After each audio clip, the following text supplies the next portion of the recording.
જો ભાઈ મેં જેમ કાલે કીધું હતું આજે મેં ડ્રેગન પટેટીનો વિડીયો મોકલો. આપણે એમાં બટેટા બોઇલ કરવાના, પછી એમાં મેદાનો લોટ, કોર્નફ્લાવર, રાઈસ ફ્લાવર અને એ મિક્સ કરીને થીન બેટર બનાવવાનું, હાવ આછું પાણી જેવું બેટર બનાવવાનું. પછી આ એમાં ડીપ કરીને બોઇલ પટેટો તરી લેવાના. આપણે મસ્ત રીતે તરે જાય અને પછી સરખું તરવાનું ભાઈ, ક્રિસ્પી થવા જોઈએ. પછી જે આપણે ગ્રેવી બનાવવા માટે બધા સોસ, કેપ્સિકન એ વેજીસ નાખી દેવાનું અને પછી મિક્સ કરીને જે આપણા ઓલા બટેકા તૈયાર થયા હતા એ આમાં મિક્સ કરી દેવાના. હા, પણ આપણે જો ઘરે ખાવા હોય એટલે કલર નહીં નાખવાનો. માર્કેટમાં કલરવાળા રેડ કલર મળશે, અહીંયા આપણે કલર નહીં આવે, પણ ટેસ્ટમાં ભાઈ માર્કેટથી પણ બહુ સારા ડ્રેગન પટેટો બની ગયા. અને ભાઈ અમારા ઘરના બધાય સદસ્યોને આ ડ્રેગન પટેટો બહુ ભાવ્યો. અમે બીજી વાર પાછું ટ્રાય કરશું. આ રહ્યા આપણા ડ્રેગન પટેટો. ગુડ મોર્નિંગ ભાઈ. સવારમાં જો અહીંયા બકાલા સોંપવાના છે. અહીંયા કોબી, ફૂલકોબી, પછી ગાજર ને એવું બધું અહીંયા અત્યારે લગાડી દઈશું.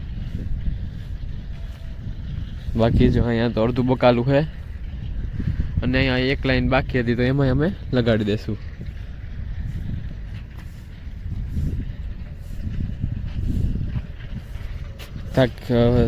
ફૂલકોબી વાવશું કેમ કે એના મંચુરિયન ભાઈ બહુ મસ્ત બને. અમે ઘરે જ મંચુરિયન બનાવીએ તો કોબી તો જોઈએ, એટલે આખો અહીંયા સુધીનો પટ્ટો તો ફૂલકોબીનો જોઈશે. પછી હું બીજા વેકેશન પાછો ને ત્યારે ઉગી ગયા છે, ત્યારે તમને હું બતાવીશ ફૂલકોબી કેવી ઉગી. જો 2-3 રોપ અહીંયા છે અને થોડોક રોપ અહીંયા છે.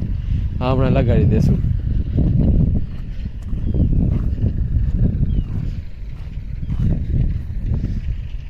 જો હું અહીં છે ને થોડોક રોપ છે એટલે ત્યાં વાવ્યું જ છે, રોપ નથી એટલે ત્યાં વાવી દીધું. આ એક પટ્ટો બાકી હતો એટલે આમાં વાવી દઈએ ને તો હું પછી ઉગી જાય સારું.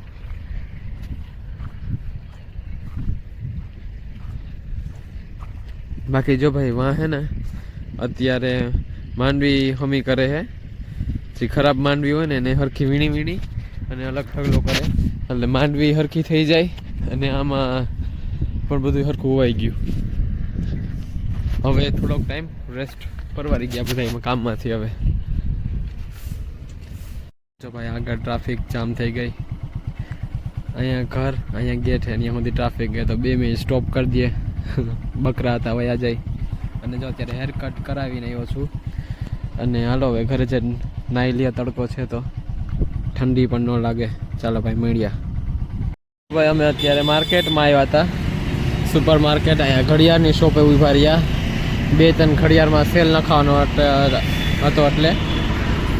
અને ભાઈ આજે ધૂમ ટ્રાફિક છે ભાઈ. ટ્રાફિક જોવો એટલે વાત જવા દો. હમણાં શોપિંગ કરવાની છે, લગ્ન આવે છે એટલે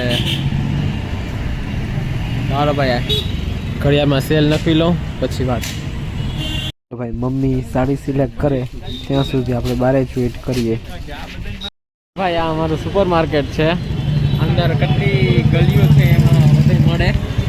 અને અત્યારે મમ્મી અંદર લેવા ગયા, આપણે અહીંયા વેઇટ કરીએ. તડકો પણ આટલો છે અને અહીંયા પાર્કિંગ એરિયા નથી એટલે ગાડી આરટીઓ વાળા ગમે ત્યારે લઈ જાય, એના કરતાં આપણે સાઈડનો ભાઈ સારું. પછી જો ભાઈ અમે ડીમાર્ટમાં ગયા, ત્યાં થોડોક જનરલ સામાન લેવાનો હતો એટલે ડીમાર્ટમાં જોયું સસ્તું હતું, ઓફર કેટલી હતી બિસ્કિટમાં એટલે પછી એ બિસ્કિટ પણ લઈ લીધા.